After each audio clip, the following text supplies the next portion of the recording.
وانا قلت واحد القصيده في الصحراء المغربيه اللي كان مجلس الامن يعني اكد على الحكم الذاتي.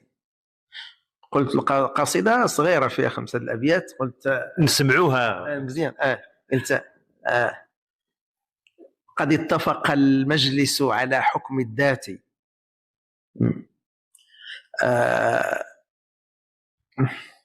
أغضب ذلك بعض الأشرار لأنه قد انطفى ما أوقدوا من نار، فتش تجدهم خلف كل حادثة تحدث في الصحراء وكل كارثة، كم ناضل الخامس لراحتهم والحسن الثاني على استقلالهم، وسيدنا المنصور قد مد اليد للصلح وحسن الجوار أبدا.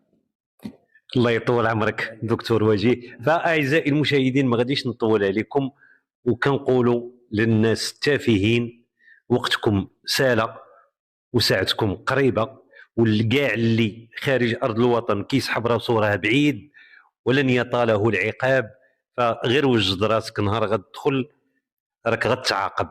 فالمغاربة مصرين أنهم يحيدوا هذا الفيروس من الجذور ديالو، لاننا كنوجدوا الاجيال نظيفه، اجيال اللي تكون نقيه، اجيال اللي غتزيد بهذه البلاد للقدام.